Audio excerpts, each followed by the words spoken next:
네, 안녕하십니까. 소개해 주셔서 감사합니다. 저는 서버피셔 사이언티픽 코리아의 라이프 사이언스 그룹, 라이프 테크놀로지 코리아의 PCR 리얼타임 PCR 기술 지원을 담당하고 있는 최정용입니다. 오늘 제가 말씀드릴 내용은 리얼타임 PCR의 정량 원리 및 응용에 대한 내용으로 말씀을 드리도록 하겠습니다. 오늘 제가 준비한 내용은요, 리얼타임 PCR의 기본 원리, 왜 리얼타임 PCR은 정량이 가능합니다. 그리고 리얼타임 PCR에서 사용되는 디텍션 케미스트리, 검출 시약들은 어떤 것들이 있고, 그 특징은 무엇인가, 그리고 리얼타임 PCR을 이용한 응용에는 어떠한 것들이 있는지에 대해서 말씀을 드리도록 하겠습니다. 그러면 리얼타임 PCR의 기본 원리에 대해서 말씀을 드리기 전에 리얼타임 PCR의 기기적인 측면을 잠깐 살펴보면요. 아래쪽에 PCR 블럭이 있고 이 PCR 블럭에 PCR 믹스처를 담은 튜브를 이렇게 꽂아놓게 되면 블럭의 온도가 올라갔다 내려갔다 하면서 DNA가 증폭이 되게 됩니다. 여기까지는 일반 PCR하고 리얼타임 PCR하고 차이가 없습니다. 그런데 리얼타임 PCR에서는 이 PCR 믹스처 안에 디텍션 케미스트리, 즉 검출 시약을 넣어놨고요. 그것의 역할은 뭐냐면 DNA가 증폭이 되면 동일하게 형광을 증폭시켜주는 역할을 하는 것입니다. 그리고 위쪽에 렌즈가 부착이 되어져 있고 그 위로는 광학 모듈이 장착이 되어져 있습니다. 광원에서 빛이 들어오면 DNA가 증폭됨에 따라서 형광이 증폭되게 되고 이 증폭된 형광은 다시 렌즈를 통해서 밖으로 빠져나가게 될 때 이 위쪽에 다이크로믹 미러를 통해서 위쪽으로 올라가게 되면 CCD 모듈 또는 디지털 카메라에 의해서 여기에서 나오는 형광의 인텐시티를 측정할 수 있도록 되어져 있습니다. 그렇기 때문에 리얼타임 PCR이라고 하는 것은 PCR 기기 위에 광학 장치가 되어져 있는 장비다 이렇게 이해를 하시면 되겠습니다.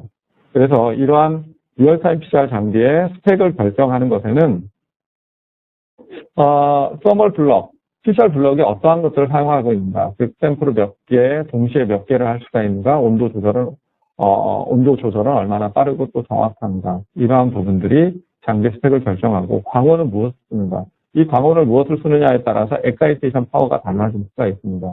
그리고 디텍션 모듈은 무엇인가, CCD 카메라를 쓰는지 아니면 PMT 방식을 사용하는지, 그리고 옵틱 필터, 광원에서 나온 빛이 엑사이테이션 시키기 위해서 여러 가지의 파장대로 나누어주는 필터들이 있는데 엑사이테이션 필터가 몇 개를 가지고 있는가 또는 에미션 할 수 있는 필터가 몇 개를 가지고 있는가, 이러한 것들이 이제 주로 리얼타임 PCR의 스펙을 결정하는 것이라고 보시면 되겠습니다. 그러면 이 리얼타임 PCR은 PCR을 기반으로 하고 있습니다. 그래서 PCR에 대해서 잘 아시겠지만 잠깐 살펴보면 PCR은 템플레이트 DNA가 디네이트레이션, 어닐링, 익스텐션 3개의 스텝을 거쳐서 매 사이클마다 DNA가 이렇게 2배씩 증폭이 됩니다. 그래서 n번째 사이클에서는 2의 n승만큼 증폭이 되게 되죠. 따라서 n번째 사이클에서 증폭된 DNA의 양을 우리가 계산해 볼 수 있는데요. 이것은 증폭된 DNA의 일드는 스타팅 퀀터티에다 2의 n승을 해주면 됩니다. 그런데 이것은 이제 2의 n승이라고 했을 때 이것은 꼬박꼬박 매 사이클마다 2배씩 증폭이 될 때이고요. 실제로 실험을 하다 보면, PCR을 하다 보면 2배씩 증폭이 될 때도 있지만 그렇지 않을 때도 있습니다. 그래서, 좀 단순하게 일반화시켜서 쓰면 스타팅 퀀터티에다 1 더하기 알파벳 2의 n승이고 이 알파벳 2는 앰플리피케이션 이피션시입니다. 앰플리피케이션 이피션시라고 하는 것은 이제 증폭 효율이 되는 것이죠. 그래서 증폭 효율이 100%, 즉 이피션시가 1이면 1 더하기 1의 n승이니까 2의 n승처럼 이렇게 쓸 수 있게 되는 것입니다. 근데 이 이피션시는 어닐링 온도가 옵티마이즈 되어져 있다라고 했을 때 이러한 것들, 키 컴포넌트에 의해서 영향을 받습니다. 이 중에 하나라도 없거나 모자라면 효율이 급격히 떨어지게 되는 것이죠. 그래서 사이클별로 DNA에 증폭된 양과 PCR의 효율의 관계를 살펴보면 처음에는 거의 변화가 없다가 급격히 증폭되고 더 이상 증폭되지 않는 3개의 페이스로 나눠집니다.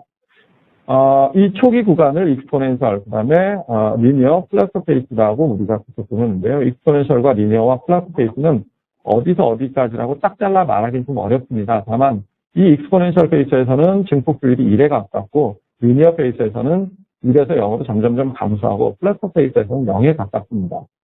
근데 왜 익스포넨셜 페이스에서는 매 사이클마다 거의 2배씩 늘어나는데 왜 변화가 없는 것처럼 보여지느냐? 그것은 처음보다 10사이클쯤 지나면 이게 1024배로 늘어난 거죠. 그렇기 때문에, 그 다음에는 2000배, 4000배, 8000배, 16000배 이런 식으로 늘어나기 때문에, 처음에 2배, 4배, 8배, 16배 이렇게 늘어나는 것들은 거의 변화가 없는 것처럼 보여집니다. 실제로는 아주 많이 늘어나고 있는 거죠. 그래서 이 Y축의 스케일을 우리가 로그 스케일로 변환해서 보면 그래프의 모양을 이렇게 바꿀 수가 있습니다. 이 익스포넨셜 페이스에서는 증폭 효율이 좋은 상태로 일정하게 유지되기 때문에 이런 직선 구간을 갖게 되고 리니어에서는 감소하고 플러스에서는 변화가 없는 이런 커브를 그리게 됩니다. 이것은 리얼타임 피셜이 됐든 일반 피셜이 됐든 똑같습니다. DNA 증폭되는 패턴을 추적을 해보면요. 그런데 왜 리얼타임 피셜에서는 정량이 되고 일반 피셜로는 정량이 안 되느냐? 그것은 디텍션하는 시점이 다르기 때문입니다. 일반 PCR은 PCR이 끝난 이 시점에서 DNA가 얼마나 만들어졌는가를 보는 것이고, 리얼타임 PCR은 이 엔드포인트에서 보는 게 아니라 이 익스포넨셜 페이스, 즉 로그 스케일로 변화했을 때 직선 구간에서 측정을 하게 되는 것입니다. 그래서 다음 그림을 보시면 이것은 하나의 샘플을 텐폴드로 쭉 시리얼 발레이션에서 DNA 증폭 커브를 그려본 겁니다. 이해를 돕기 위해서 말씀드린다면 빨간색은 DNA가 100만 개, 연두색은 10만 개, 10,000개, 1000개, 100개, 10개, 1개를 가지고 DNA 증폭 커브를 그려봤다. 이렇게 이해를 하시면 되겠습니다. 이럴 때 100만 개를 넣은 샘플은 먼저 증폭이 시작되고 10만 개는 더 뒤에서, 10,000개는 더 뒤에서, 10개를 넣은 샘플은 맨 뒤에서, 저 뒤에서 증폭이 되고 1개를 넣은 샘플은 맨 마지막에 이렇게 증폭이 됩니다. 그런데 PCR이 끝난 이 시점에서 증폭된 DNA의 양은 100만 개를 넣은 거나 10개를 넣은 거나 1개를 넣은 거나 별 차이가 없습니다. 그렇기 때문에 엔드포인트에서 DNA가 얼마나 만들어졌는가를 보는 것은 정량적인 의미를 부여하기가 어렵습니다. 그렇다면 리얼타임 PCR은 어떻게 정량을 하느냐? 이 엔드포인트에서 보는 것이 아니라 DNA 증폭 효율이 좋은 이 PCR 초기 구간에 증폭된 DNA의 양이 일정한 수준에 이르르는 가상의 선을 그어놓습니다. 그걸 우리가 스레시홀드라고 하는데요. 이 스레시홀드를 통과할 때까지 걸리는 PCR 사이클 수를 비교를 해보면 DNA가 많으면 일찍 이 스레시홀드에 도달하게 되죠. DNA의 양이 적으면 적을수록 스레시홀드를 도달하는 데까지 걸리는 시간이 점점점 길어지게 됩니다. 이 스레시홀드를 통과할 때까지 걸리는 PCR 사이클 수를 우리가 스레시홀드 사이클이라고 하고 CT라고 표시를 합니다. 가끔 논문에서 보시면 CT 또는 CQ 이렇게 나오기도 하는데요. CQ는 퀀터터티브 사이클이라고 하는 거죠. 그래서 CT나 CQ나 거의 같은 개념이다라고 보시면 됩니다. 그랬을 때 이 CT 값은 DNA의 양과 반비례 관계에 있게 됩니다. 즉 DNA가 많으면 CT 값이 작아지게 되고 DNA가 적으면 CT 값이 커지는 이러한 반비례 관계에 있게 됩니다. 네. 그런데 내 샘플은 DNA가 몇 개인지 모르는데 증폭 커브를 그려봤더니 노란색과 파란색 사이를 이렇게 지났습니다. 그러면 내 샘플의 DNA가 몇 개인지 대략 예측해 볼 수도 있죠. 100만 개, 10만 개, 10,000개, 1000개, 1000개하고 10,000개 사이에 어떤 값을 갖겠구나. 그걸 좀 더 정확하게 알려면 퀀터티와 CT 값과의 관계를 이용해서 우리가 정량을 해낼 수 있게 되는 것입니다. 그렇기 때문에 CT 값만 알면 리얼타임 PCR에서는 정량은 거의 해결된 문제다 이렇게 볼 수가 있습니다. 그래서 만약에 내가 좀 더 정확하게 내 샘플의 DNA가 몇 개인가를 알고 싶다 그러면 이와 같이 양을 알고 있는 표준 샘플을 이용해서 증폭 곡선을 그리고 스레시홀드를 정하면 CT 값이 이렇게 결정이 되게 됩니다. 그래서 이 CT 값과 콘서트의 로그 값을 X축으로 하고 CT 값을 Y축으로 해서 이것을 플러스항에 표시를 하게 되면 이와 같이 나타나게 되고요. 이 스탠다드 샘플들의 CT 값을 지나는 베리에이션이 가장 작은 직선을 찾으면 이게 우리가 얘기하는 스탠다드 커브 또는 검량선이라고 얘기를 하는 것입니다. 이렇게 스탠다드 커브를 그리고 그 다음에 내 샘플은 DNA가 몇 개인지 모르지만 CT 값이 여기에 해당되더라. 그럼 대입하면 내 샘플 DNA는 몇 개이구나 이렇게 알게 되는 것입니다.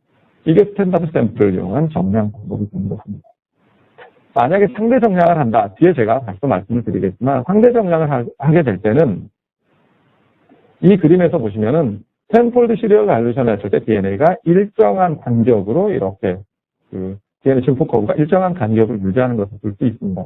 이것은 왜 그러냐면요. PCR에서 이론 이상적인 컨디션에서 DNA가 2배로 늘어나려면 PCR은 한 사이클만 증폭이 되면 되는 것입니다.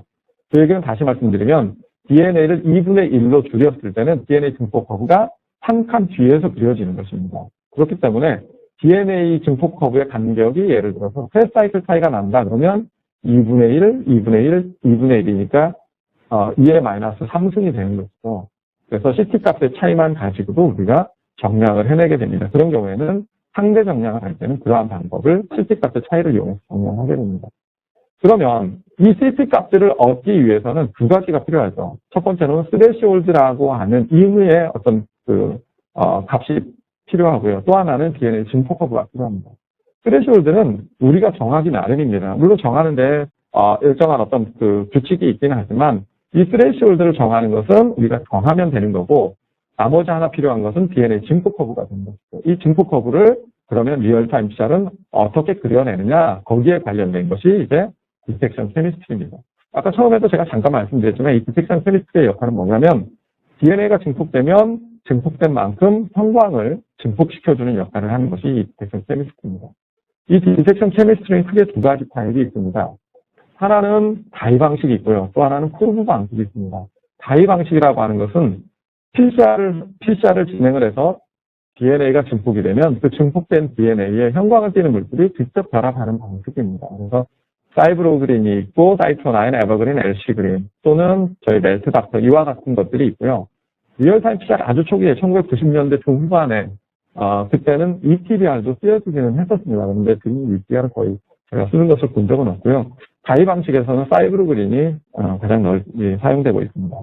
그다음에 또 한 가지 방식은 프로브 방식인데요. 이 프로브 방식이라고 하는 것은 뭐냐면 내가 증폭시키고자 하는 타겟 DNA와 상보적인 염기 서열을 갖는 작은 올리고를 하나 더 집어넣고요. 그 올리고 한쪽에 리포터라고 하는 형광 물질을 붙여놨습니다. 그래서 타겟 DNA가 많이 만들어지면 이 타겟 DNA와 상보적인 올리고가 형광을 가지고 있는 올리고가 타겟 DNA 하이브리드를 만들면서 DNA의 양을 측정할 수 있도록 되는 게 프로브 방식입니다.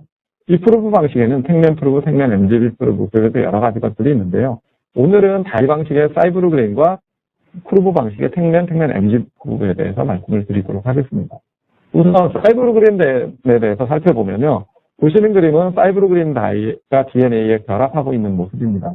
포스페이트 슈가 백본이 이렇게 있고 베이스가 쭉 페어를 이루면서 더블 스트랜드를 형성을 할 때 이 파란색으로 보여지는 게 사이브로그린 다이인데 이 사이브로그린 다이는 DNA의 메이저 그루브와 마이너 그루브가 이렇게 있을 때 이 마이너 그루브에 가서 결합을 합니다. 그런데 재밌는 것은 이 마이너 그루브에 가서 결합을 했을 때는 형광을 띠게 됩니다.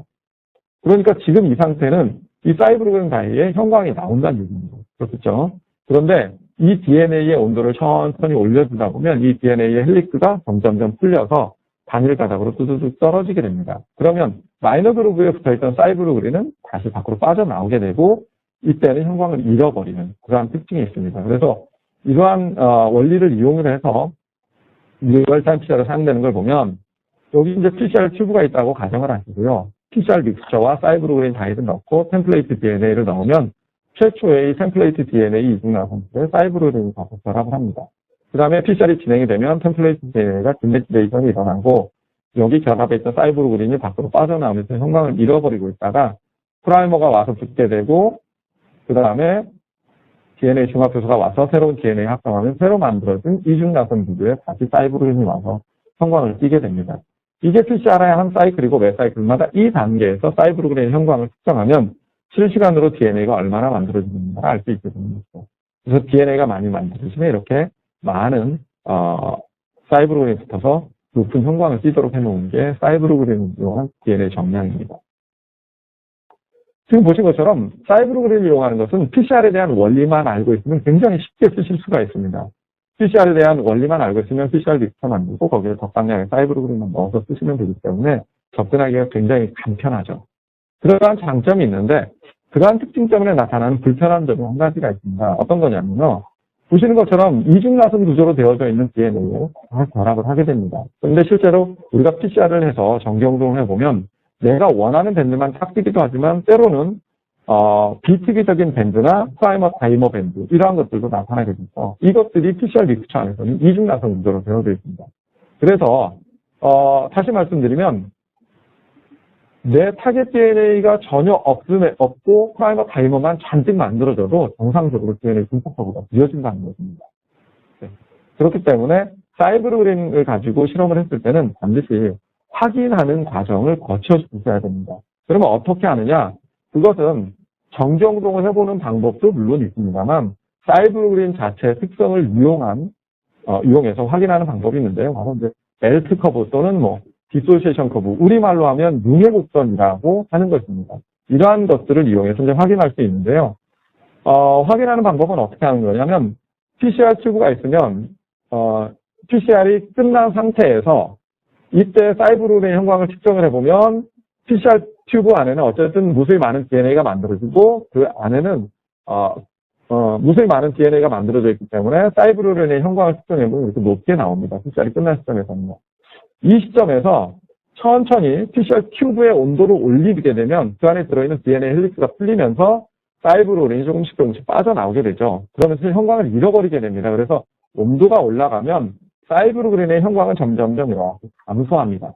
그러다가 온도를 충분히 올려서 PCR 튜브 안에 들어있는 DNA의 녹는 온도에까지 이르게 되면 헬릭스가 조금씩 풀리다가 어느 순간 단일 가닥으로 두두둑 하고 떨어져 버리게 되죠. 그러면 한꺼번에 사이브루린이 쭉 빠지기 때문에 급격히 감소하는 이러한 구간을 갖게 됩니다. 그 이후에 더 이상 이제 빠져나올 사이브루린이 없으니까 온도가 변화해도 더 이상 커브의 변화가 없게 되는 것입니다. 그래서 이 그래프의 Y축을 적당히 미분을 하면 그래프를 우리가 이렇게 바꿀 수 있게 되는 것이죠. T의 형태로 이렇게 그래프를 바꿀 수 있습니다. 온도의 변화에 대해서 일정하게 감소하다 급격히 감소하는. 그럴 때 이 픽의 정점에 해당하는 것이 뭐냐면 이 DNA의 TM 값이 되는 것이죠. 네. 그런데 내 샘플을 가지고 벨트 커브를 이렇게 그려봤더니 픽이 하나만 나오는 게 아니라 앞쪽 또는 뒤쪽에도 이렇게 엑스트라 픽이, 멀티플 TM 픽이 나왔습니다. 그런데 이것은 무엇을 의미하냐? 이 앞쪽에 있는 것, 이 픽의 정점에 해당하는 게 TM 값이라고 말씀드렸죠. 그래서 TM1, TM2, TM3. TM 값이 다른 세 종류의 DNA가 만들어졌다라고 하는 겁니다. TM 값은 일반적으로 DNA의 길이와 관련이 있고, DNA 길이가 길면 TM 값이 높게 되고요.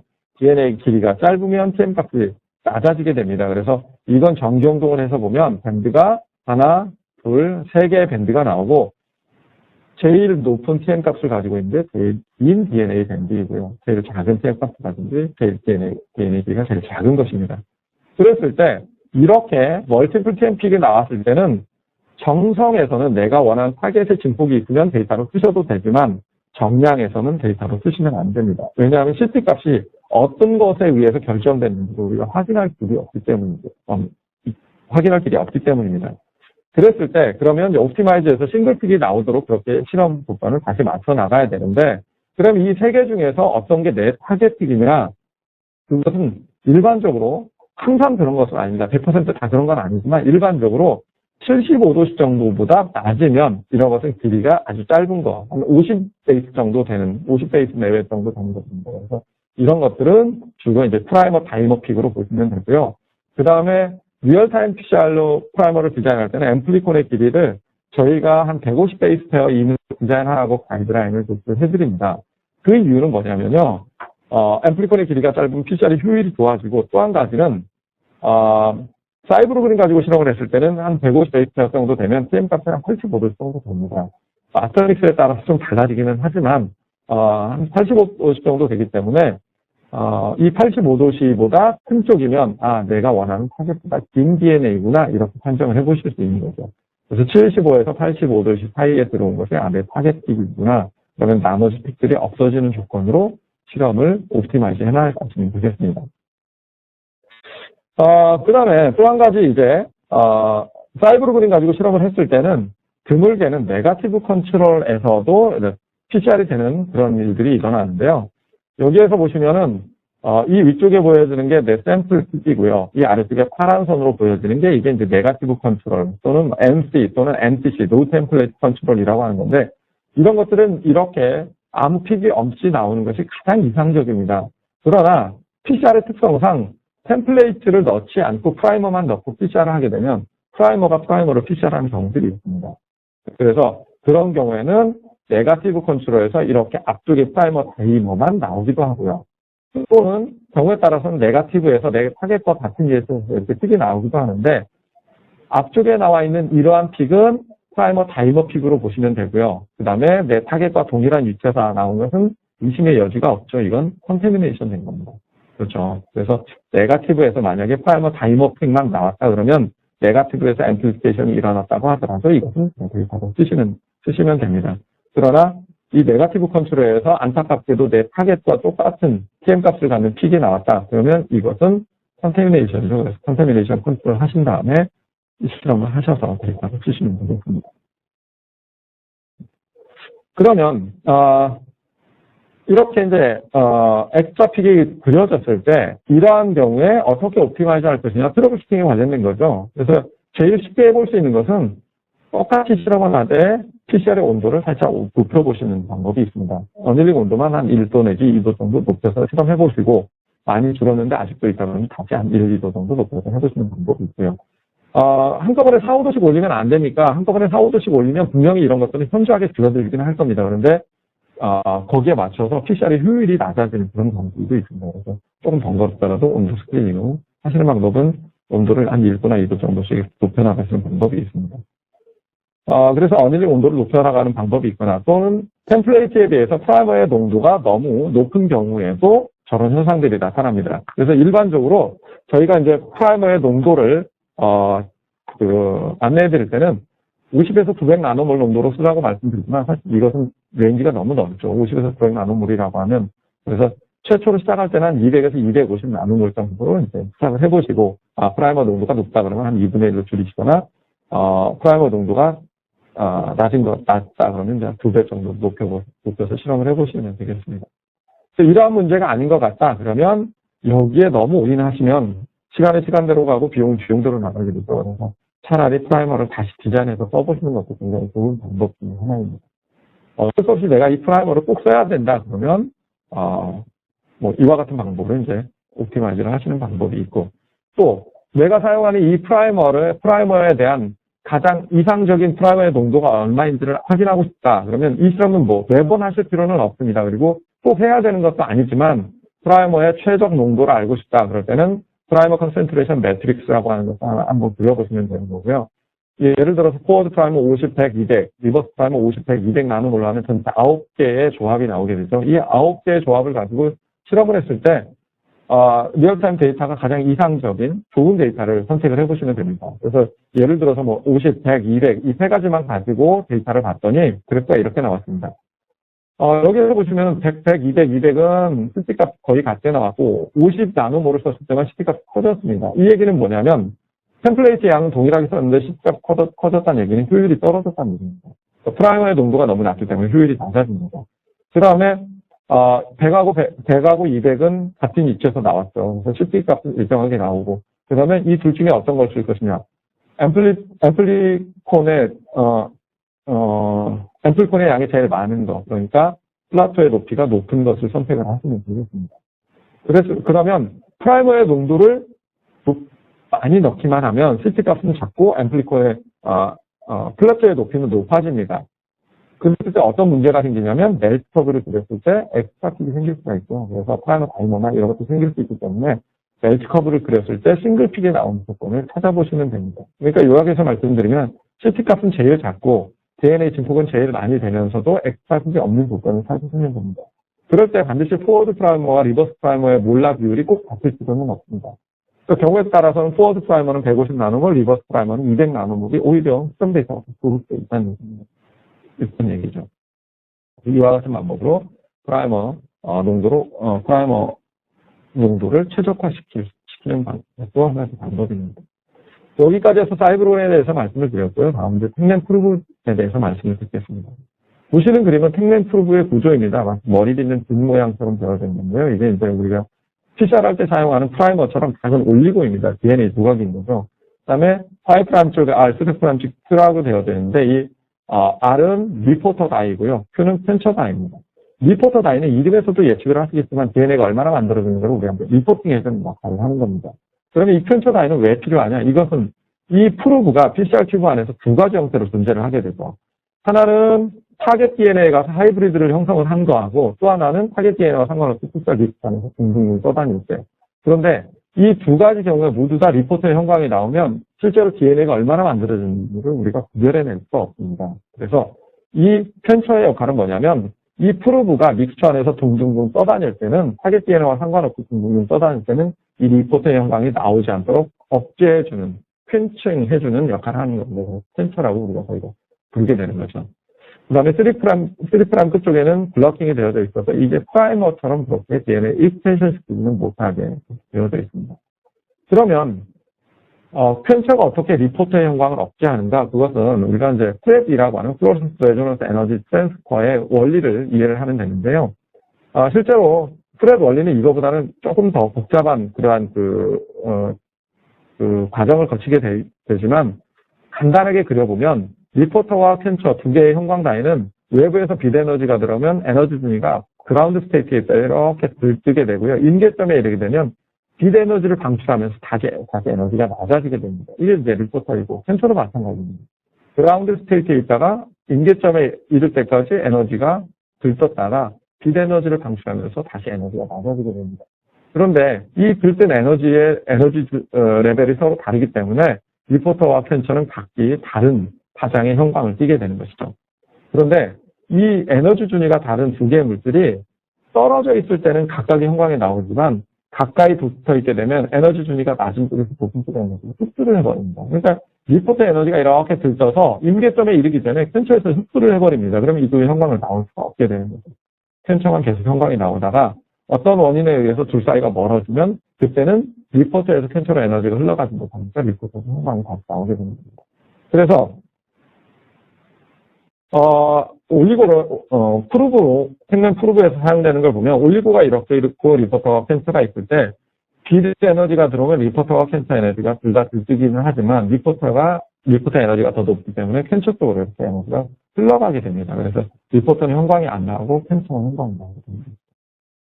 그러다가 이제 어떤 원인에서 이게 잘려지면 리포터가 툭 떨어지면서 거리가 머니까 에너지가 흘러가지 못하니까 리포터도 형광이 나오게 되는 것입니다. 그래서 이제 리얼타임 피셔를 사용되는 걸 보면요. 템플레이트 DNA가 있고 리포터와 펜처가 붙어있는 프로브가 와서 붙고 프라이머 붙고 DNA 중합해서 붙어서 새로운 DNA를 쭉 합성을 하게 됩니다. 새로운 DNA를 쭉 합성을 하다가 프로브 있는 데까지 만나게 되면 우리가 생각할 때는 연결시키고 건너뛰어서 여기서부터 가면 좋을 것 같은데 DNA 폴리머레이즈는 연결시키는 기능이 없습니다. 그래서 그건 네 가지가 하는 거고요. 그 대신에 이 DNA 폴리머레이즈에 5' 엑소뉴클레이즈 액티비티가 작용을 해서 이 앞쪽에 있는 낡은 DNA를 5' to 3'으로 가수분해를 시켜버립니다. 그러면 DNA 중합효소가 DNA를 만들면서 프로브를 가수분해하기 때문에 리포터가 펜처로 에너지가 흘러갔던 것이 이제는 리포터가 멀리 떨어져 나옴으로써 형광이 나오기 시작하는 겁니다. 그래서 하나의 DNA가 만들어지면 하나의 형광이 나오게 되는 것이죠. 이게 이제 생명 프로브의 원리입니다. 방금 보셨던 그림하고 똑같습니다. 템플레이트 DNA가 PCR에 시작되면 디네츄레이션이 일어나고 DNA 폴리머레이즈가 프로브를 가수분해하면서 형광이 나오게 되죠. 그래서 이게 PCR의 한 사이클이고 매 사이클마다 이 단계에서 리포터의 형광을 측정하면 실시간으로 DNA가 얼마나 만들어지는가를 우리가 확인할 수 있게 되는 것입니다. 그래서 사이브루그린하고 비교를 해보면 사이브루그린은 비특이적인 반응에 대해서 있는지 없는지를 우리가 확인해봐야 되는 거죠. 매스터를 그려야 됩니다. 그러나 생명 방식은요. 포원 프라이머, 리버스 프라이머, 그리고 프로브까지 세 개의 올리고가 우리가 의도한 그 위치에 정확히 붙어야만 시그널이 나오게 되는 겁니다. 그래서 특이성이 사이브루그린에 의해서 월등히 높은 그런 결과를 얻어낼 수가 있는 그런 가능성이 있게 됩니다. 그 다음에 이러한 택맨 어세이의 특징을 이용해서 우리가 멀티플렉스 어플리케이션을 적용을 하기도 하는데요. 멀티플렉스라고 하는 것은 하나의 튜브 안에 두 가지 이상의 프라이머 프로브 셋을 넣고 PCR하는 걸 멀티플렉스라고 합니다. 그래서 예를 들어서 블루진에 대한 프라이머 프로브를 만들고 파란색 형광을 붙이고 레드진에 대한 프라이머 프로브를 만들어서 빨간색 형광을 붙였습니다. 이 두 개의 택맨 어세이를 하나의 튜브 안에 넣고 PCR을 했더니 예를 들어 블루진이 있으면 파란색 형광이 나올 거고 레드진이 있으면 빨간색 형광이 나오게 되겠죠. 그런데 내 샘플은 블루진이 있는지 레드진이 있는지 모르는데 어쨌든 광학 필터를 통해서 측정을 해봤더니 빨간색 형광은 안 나오고 파란색 형광만 나오더라. 그러면 내 샘플은 블루진만 있는 거구나. 파란색은 없고 빨간색 형광만 나온다. 그러면 내 샘플은 레드진만 있는 거구나. 파란색과 빨간색이 다 나온다. 그러면 내 샘플은 블루진도 있고 레드진도 있구나. 이렇게 알 수 있도록 해놓은 게 이제 멀티플렉스입니다. 이 멀티플렉스가 가능하고 이것은 리포트의 형광을 서로 다른 걸 쓰기 때문에 이게 가능합니다. 네. 그 다음에 택맨 프루브하고 택맨 MGB 프루브라고 하는 걸 쓰는데요. 택맨 MGB 프루브는 택맨 프루브에서 조금 더 개량된 형태라고 보시면 됩니다. 그래서 지금 보시는 그림이 이제 택맨 프루브이고 택맨 MGB 프루브는 이렇게 바뀝니다. 두 개의 차이점을 보시면은 택맨 프루브는 펜체의 색깔이 빨간색이었어. 이 얘기는 뭐냐면 빨간색이 중요한 게 아니라 형광이 나왔다는 얘기입니다. 그런데 택맨 MGB 프루브에서는 검정색으로 바뀝니다. 이게 뭐냐면 NF, Non-Fluorescent 펜체라고 해서 형광이 안 나오는 펜체입니다. 그 다음에 이때는 리포트에서 펜체로 에너지가 흘러가는 건 동일하지만 이때는 형광으로 에너지를 방출하는 게 아니라 열로 방출합니다. 근데 그 열이 PCR에 영향을 줄 만큼의 열은 아니기 때문에 영향 소용이 없습니다.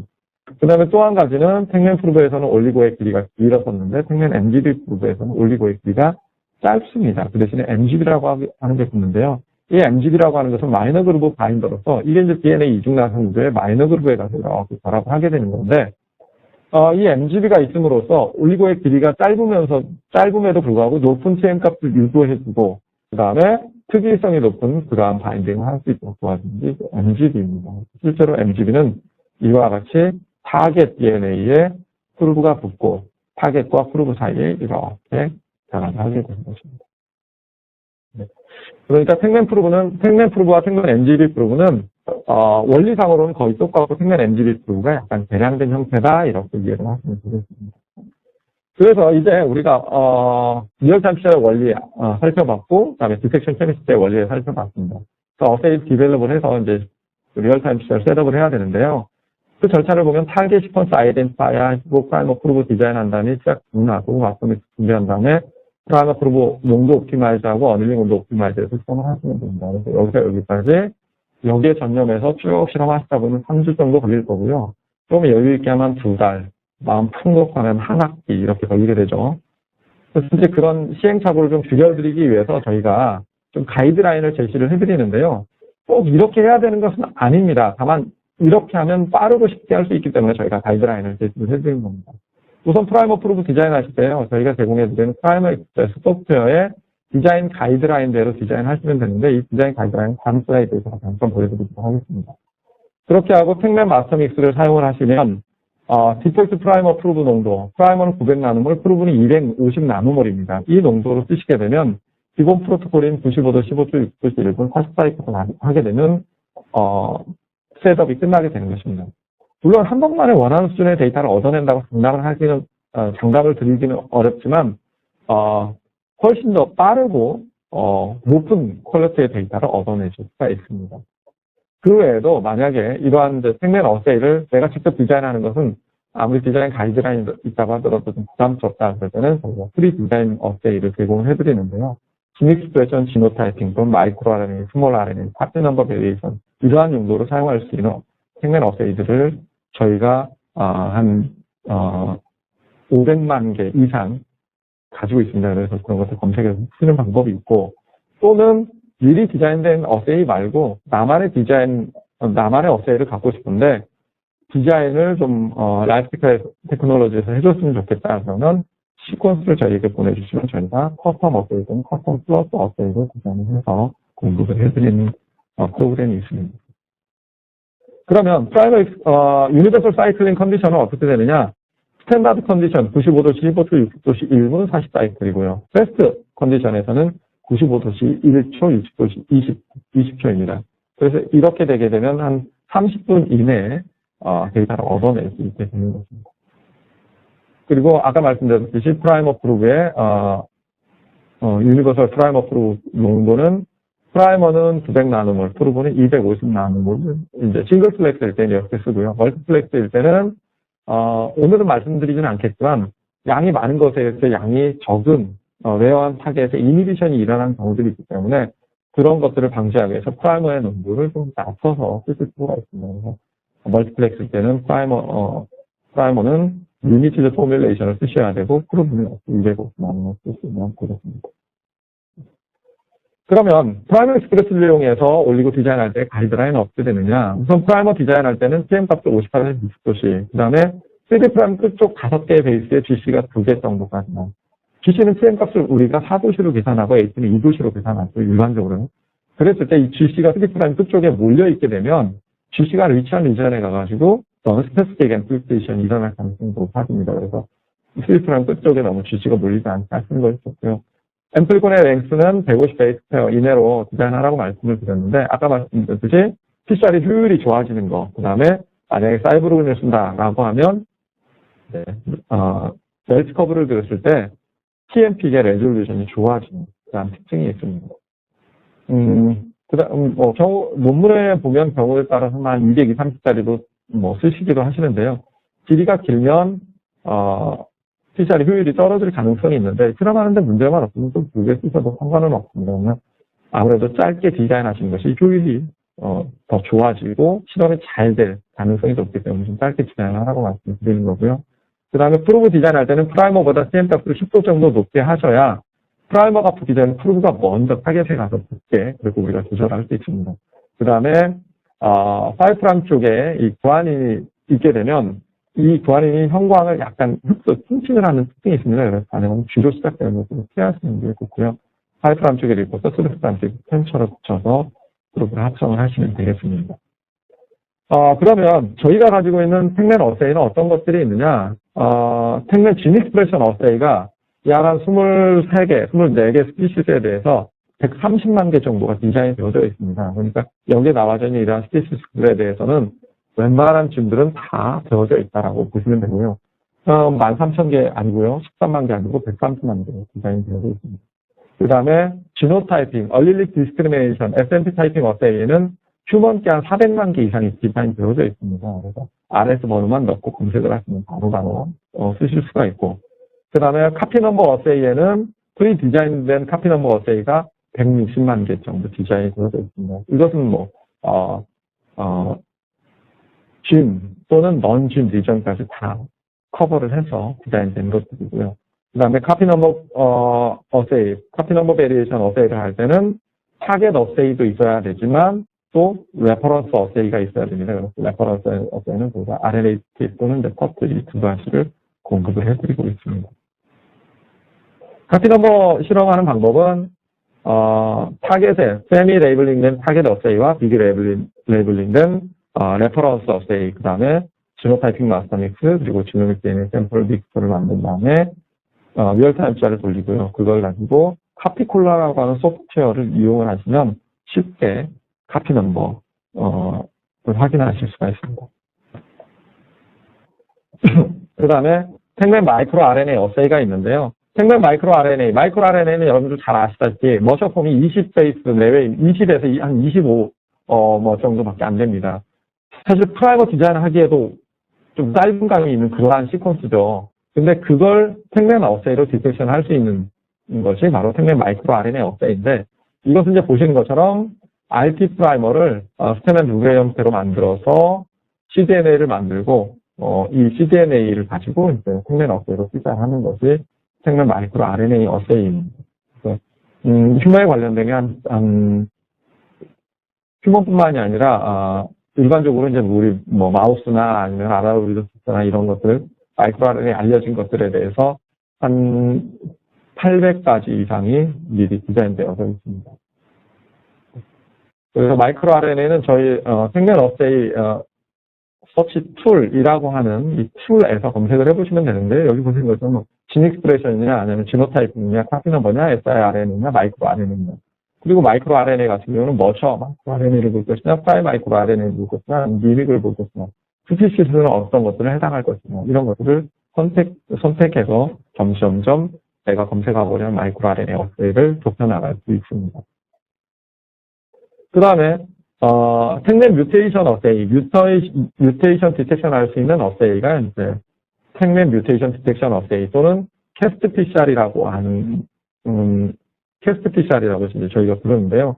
이것은 예를 들어서 와일드 타입은 이 아래쪽에 보여지는 것처럼 A라고 하는 시퀀스를 가지고 있는데 뮤테이션이 일어나서 G로 바뀌어졌다. 그러면 그런데 이 와일드 타입 DNA와 뮤턴트 타입 DNA의 비율이 와일드 타입이 월등히 많게 되면요, 이런 경우에 TCR을 하거나 시퀀싱을 하면 다 와일드 타입으로만 나오는 경우들이 대부분 많습니다. 그런 경우에 이제 텍맨 뮤테이션 디텍션 어세이는 이 와일드 타입을 블러킹을 합니다. 그래서 얼릴 스페시픽 블러커라고 하는 ASB라고 하는 이 올리고, MGB가 붙어있는 이 올리고를 먼저 넣어서 와일드 타입 DNA를 블러킹을 한 다음에 얼리 스페시픽 프라이머하고 그다음에 로커스 스페시픽 프라이머 두 개, 그다음에 로커스 스페시픽 팩맨 어세이를 가지고 뉴턴트 타입만 앰플리피케이션을 할 수 있도록 해놓은 게 테스트 PCR입니다. 컴피티티브 얼리 스페시픽 팩맨 PCR이라고 하는 것이 이제 뮤테이션 디텍션을 하는 데 사용되는 팩맨 어세이입니다.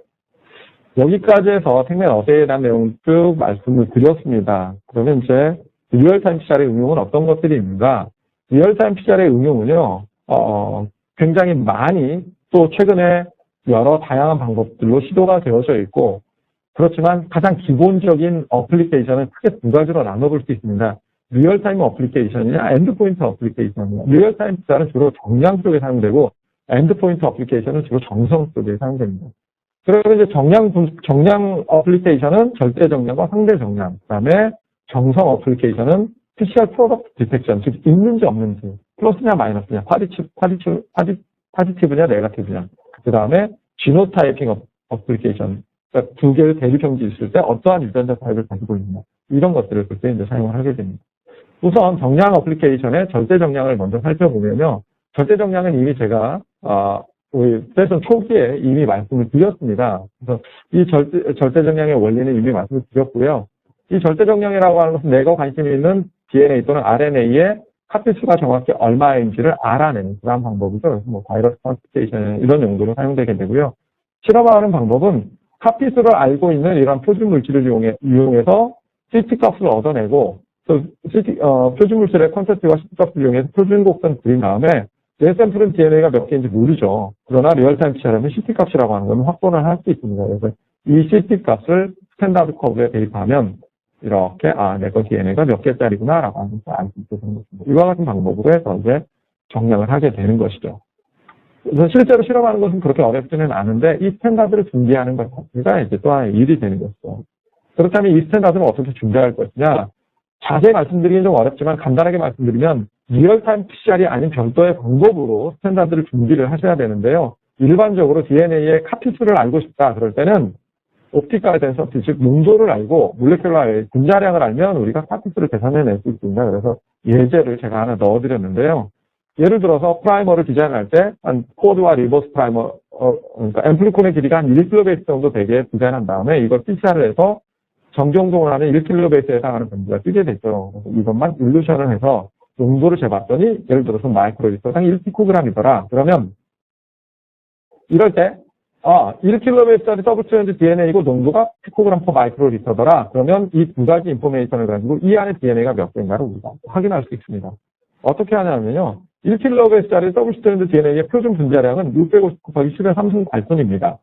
그러면 이것을 그램으로 환산하려면 아보가드로 숫자만큼 있는 거죠. 그래서 비례식으로 풀어보면 6.02 곱하기 10의 23승계일 때 650 곱하기 10의 3승 g이기 때문에 이 안에 DNA가 몇 개인지 모르는데 1피코그램이다 라고 하면 X는 계산해보면 9.1 곱하기 10의 5승 퍼피 퍼 마이크로리터 1마이크로리터 안에 92만 6,000개가 들어있구나 이렇게 알 수 있게 되는 겁니다. 이걸 쭉 시절 발루션하면 스탠다드 샘플 준비가 끝나는 것이죠. 네. 이렇게 하는 방법이 있고요. 그 다음에 또 한 가지는 플라스미드를 이용하는 방법이 있는데요. 내가 정량하고자 하는 타겟을 플라스미드에 클로닝을 한 다음에 이것을 플라스미드 프레프트를 이용해서 플라스미드를 추출을 해내고 이 플라스미드 벡터 사이즈 알고 인서트 사이즈 알면 분자량 계산 가능하죠. 그 다음에 이거 농도 주면 분자량 알고 농도 알기 때문에 값비스 계산 가능해지는 것입니다. 그 다음에 RNA용 스탠다드를 준비를 해야 된다. 그런 경우에는 익스프레션 벡터를 이용을 합니다. 그래서 프로모터가 있고 폴리에이테일 시그널이 있는 익스프레션 벡터의 타겟을 클로닝을 하고요.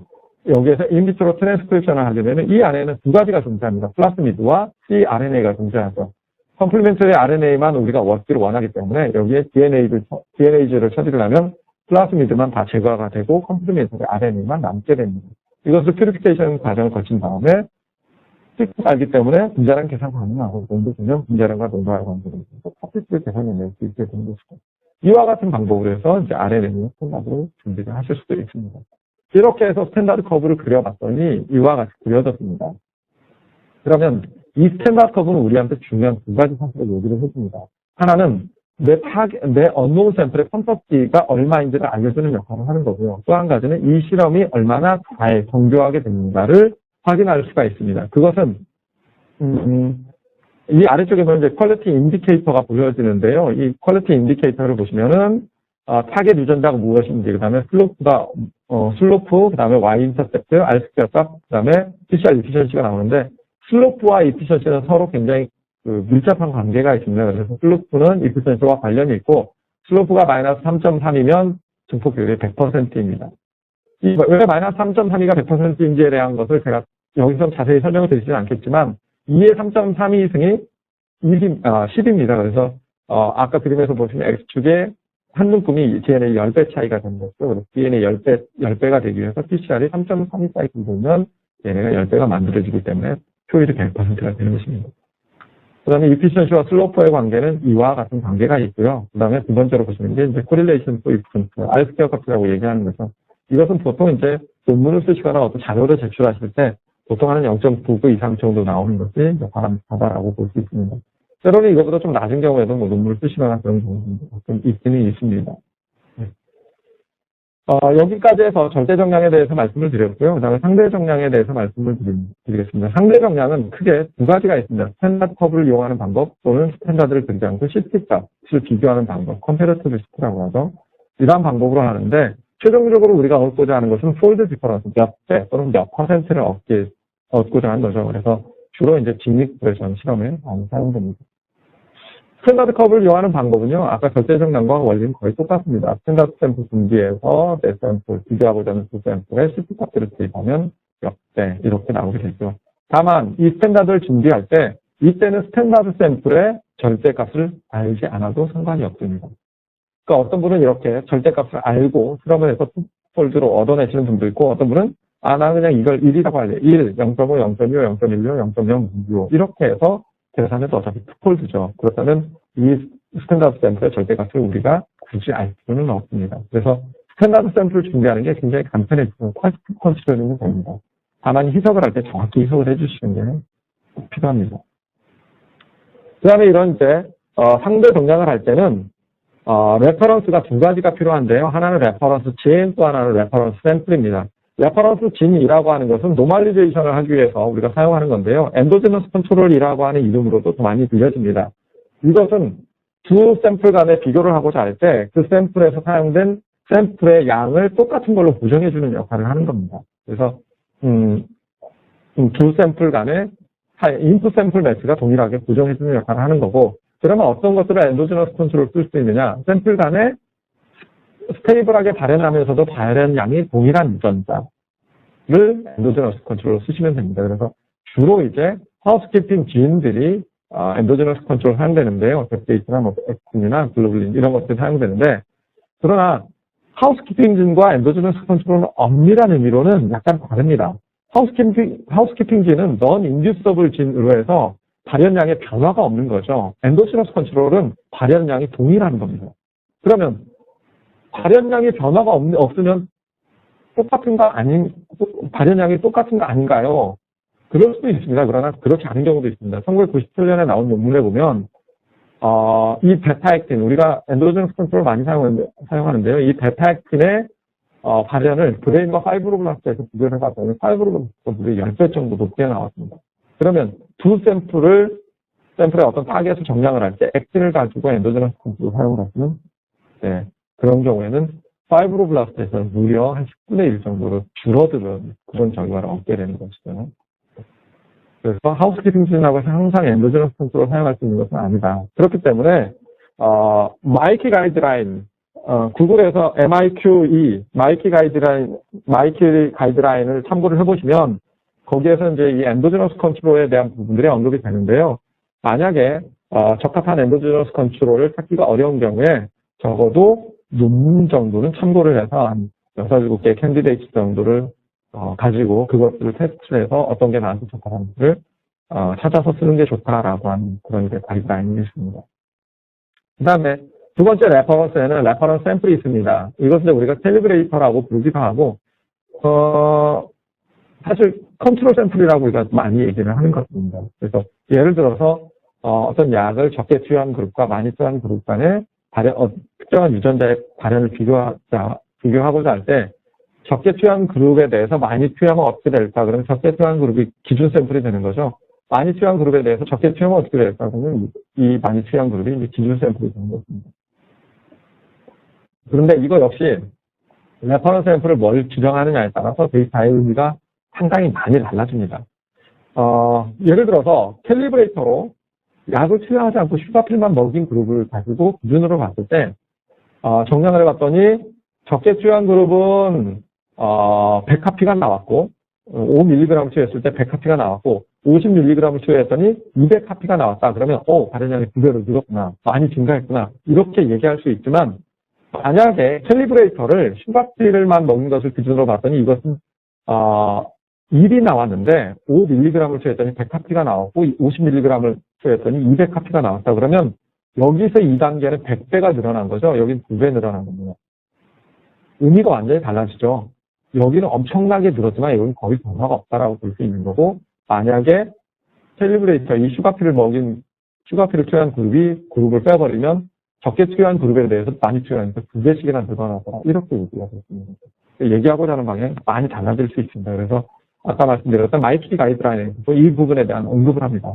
왜 내가 캘리브레이터를 이걸로 썼는지, 기준 샘플을 왜 이걸로 잡았는지에 대해서 납득할 만하게 설명을 해야 된다라고 얘기를 합니다.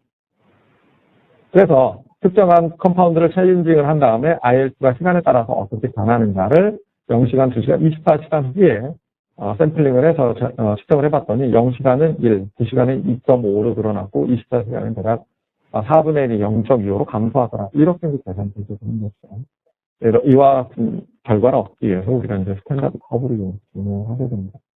그 다음에 이런 상대 정량을 하는 방법 중에 또 하나가 컴패러티브 시티 메서드인데요. 컴패러티브 시티 메서드라고 하는 것은 시티 값을 비교해서 상대 정량을 하는 방법입니다. 스탠다드 커브를 그리지 않고 하는 건데 시티 값을 비교한다. 두 수의 증감을 나타낼 때 우리가 델타를 표시를 하게 되죠. 그래서 델타 시티 메서드 또는 델타 시티 메서드 이렇게 그렇게 됩니다.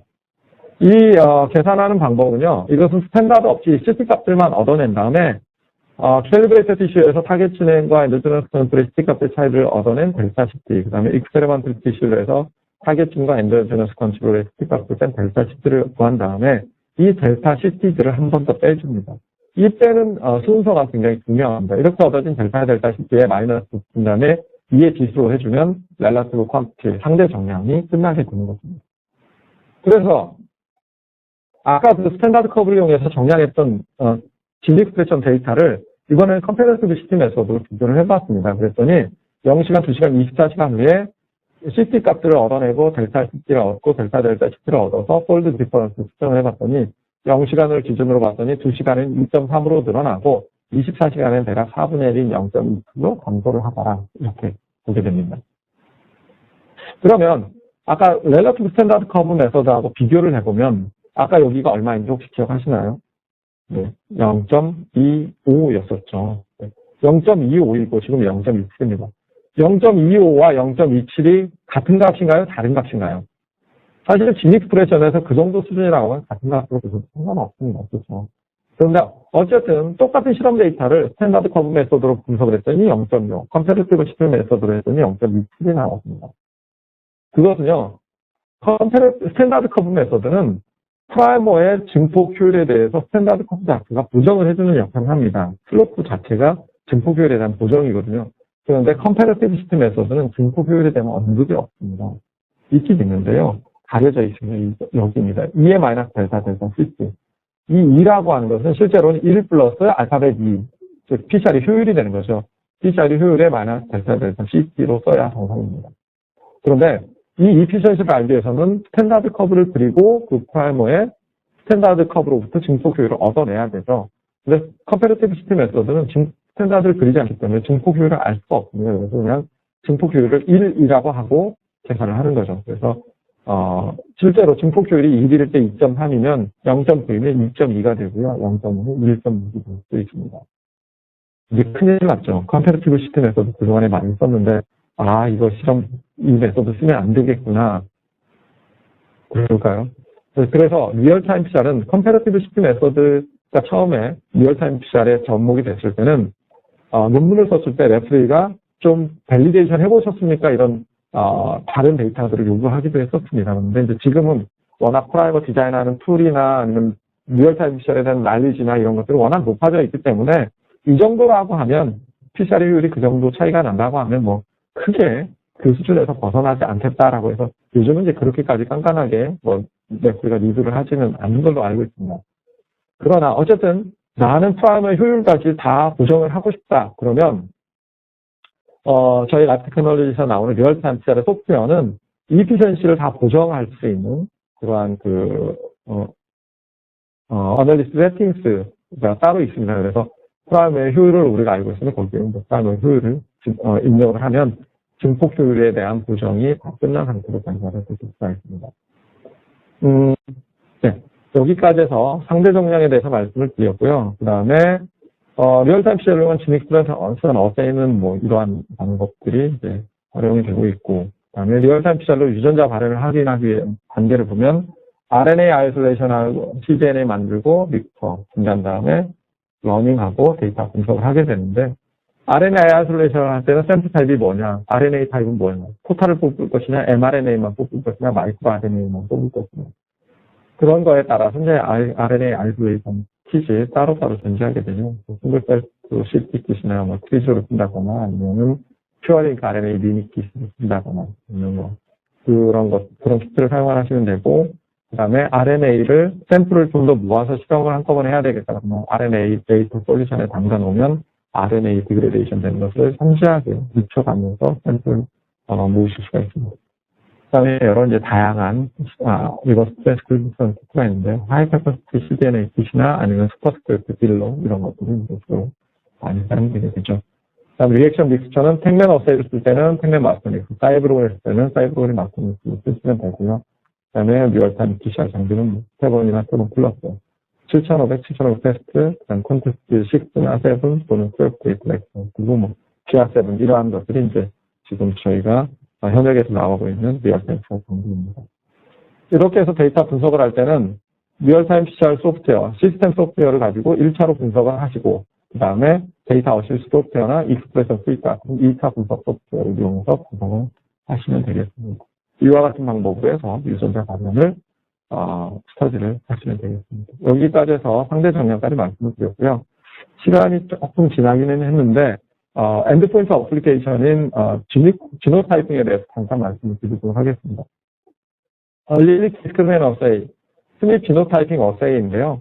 예를 들어서 두 개의 대립 유전자에 두 개의 상동 염색체에 모두 다 검정색 시퀀스만 가지고 있다. 이런 경우는 우리가 얼릴 1, 그다음에 흰색 시퀀스만 가지고 있는 경우는 얼릴 2, 하나는 검정색, 하나는 흰색을 가지고 있을 때는 얼릴 1, 2를 가지고 있는 헤테로자이고스다. 이런 식으로 우리가 부르게 되죠. 그랬을 때 각각에 맞는 프루브를 만들어서 PCR을 하게 됩니다. 그러니까 이걸 엄밀히 말하면 멀티플렉스가 되는 거죠. 하나의 PCR 튜브 안에 얼릴 1에 맞는 탱맨 어세이, 얼릴 2에 맞는 탱맨 어세이를 각각 디자인해서 넣어서 PCR을 했는데, 뇌 샘플은 둘 다 검정색 시퀀스만을 가지고 있다 그러면 얼릴 1에 대한 프루브만 반응을 하기 때문에 빅이라고 하는 초록색 형광이 나오게 됩니다. 초록색 형광이 나오면 얼릴 1의 호모자이고트, 그 다음에 팸 시그널만 나오면 둘 다 흰색을 가지고 있는 얼릴 2 호모자이고트, 그 다음에 빅과 팸을 다 가지고 있으면 하나는 검정색, 하나는 흰색을 가지고 있는 얼릴 1 헤테로자이고트다. 이런 식으로 콜링을 해줄 수 있게 되는 것이죠. 실제로 이제 지노타입 데이터는 이런 식으로 나타나게 됩니다. 그래서 X축에 얼릴 1, Y축에 얼릴 2인데 X축으로 모여져 있는 E 클러스터는 얼릴 1의 호모자이고트, Y축에 모여있는 E 클러스터는 얼릴 2의 호모자이고트, 그 다음에 중간에 있는 E 클러스터는 얼릴 1, 2 다 가지고 있는 헤테로자이고트다. 이렇게 판정을 하게 되는데요.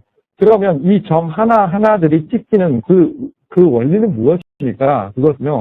이것은 얼릴 1에 대한 얼릴 1 샘플의 앰플리피케이션 플러스 본 겁니다. 그래서 빨간색은 얼릴 1, 파란색은 얼릴 2인데 얼릴 1만 P살이 됐고 얼릴 2는 P살이 안 됐어. 그래서 이 Y축의 값을, 얼릴 1의 Y축의 값을 디스크리미네이션, 얼릴릭 디스크리미네이션 플러스 X축에 표시를 하게 되면 대략 한 2.5 정도 되니까 이 정도 되죠. 그 다음에 얼릴 2는 한 0.2 정도 되니까 이 정도 되게 되면 두 점이 만나는 그 두 직선이 만나는 점을 좌표상에 표시를 하게 되면 이렇게 X축에 치우치게 되는 거죠. 그래서 이런 경우에는 얼릴 1의 호모자이고트가 되는 거고요.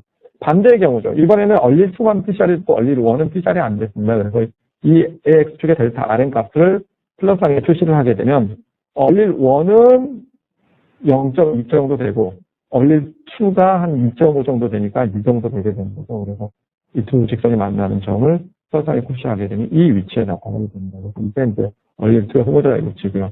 그 다음에 헤테로자이고트, 이와 같은 샘플들은 얼릴 1도 증폭이 되고 얼릴 2도 증폭이 되는 이런 형태로 나타나게 됩니다. 이런 경우는 이제 얼릴 2의 헤테로자이고트다 이렇게 판단을 할 수 있게 됩니다. 여기까지 해서 얼리빅 디스크리미네이션에 대한 내용을 쭉 말씀을 드렸습니다. 시간이 조금